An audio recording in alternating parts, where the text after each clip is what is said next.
Þegar við leggjum peningin í banka, þá fáum við vexti á peningana.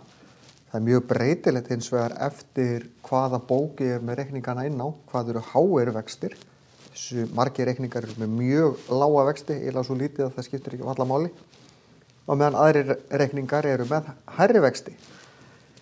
Þetta er peningur sem greiddur inn á reikningin yfirleitt í lok hvers árs, stundum í lok hvers mánaðar. Og það gildir það sama ef ég í mínus, ef ég fæ lán, þá þarf ég að borga vexti af því. Hér erum við með dæmi. 100.000 inn á bankabók með 4% vöxtum og við höfum að reikna þetta í 5 ár. Við skulum byrja á að reikna bara 1 ár. Og eins og ég segi, oftast þetta reiknað í lok árs. Vaxtaprósentan, ég ætla að skrifa hana hérna í tugabróti. Af því að við reiknum það út frá tugabróti. Og síðan get ég gert þessir vextir, það er að segja vaxtaprósentan, sinnum vextirnir. Þá fengi ég 4.000 krónur í vexti og ætti þá í lok árs vextina pluss innistæðuna, ég tók ekkert út. Þannig að þá ég 104.000. Síðan get ég byrjað næsta ár eins og ég lauk því síðasta. Sjáðu, ég get sótt töluna yfir. Þessa tölu gerum við alltaf eins. Og nú get ég dregið allar tölurnar niður. Þetta er 1, 2, 3, 4, 5, já, þetta er rétt svona. Og sjáðu, það kemur ekkert hér því að það vantar.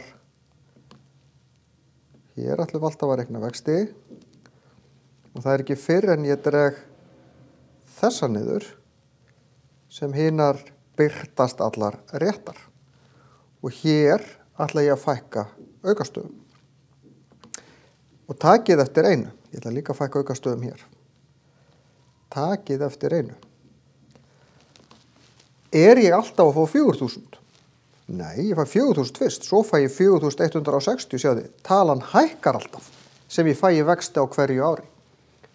Það er vegna þess að ég fæ ekki bara vexti á 100.000 á ári 2, heldur 104.000. Ég fæ vexti ofan á vextina sem við köllum vaxtavexti. Og þess vegna hækkar þessi tala hraðar og hraðar. Þetta er einleið til þess að reikna þetta. Síðan er þetta að gera, í staðin fyrir að gera 0,04, þá er þetta að gera 1,04. Og þetta er hægt þegar við erum að tala heil ár. Og þá fer ég bara beint hingað, þetta sinnum, vextirnir með breyti þetta, sinnum innistæðan og ég fer beint hingað. Það sem gerist hérna er að ég þarf ekki að plúsa. Ég þarf ekki að leggja vextina ofan á innistæðina því að með því að gera 1,04 þá er ég að gera 104% innistæðan pluss vextirnir. Að öðru leyti ger ég þetta eins. Sæki þessa tölu yfir, dreg þessa niður. Þetta er 1, 2, 3, 4, 5 ár. Svona. Og svo drögum við bara tölurnar niður. Þegar ég dreg niður, þá fer hún að gera það sama í sömu röð við það sem kemur. Og sjáðu, ég fæ nákvæmlega sömu niðurstöðu.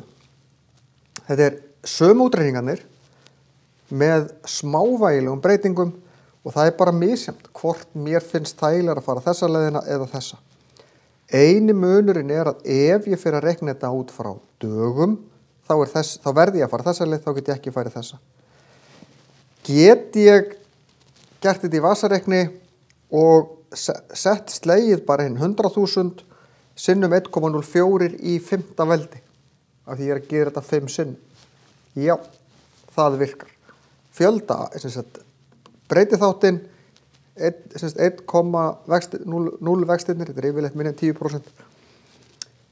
Í því veldi sem árafjöldin telur.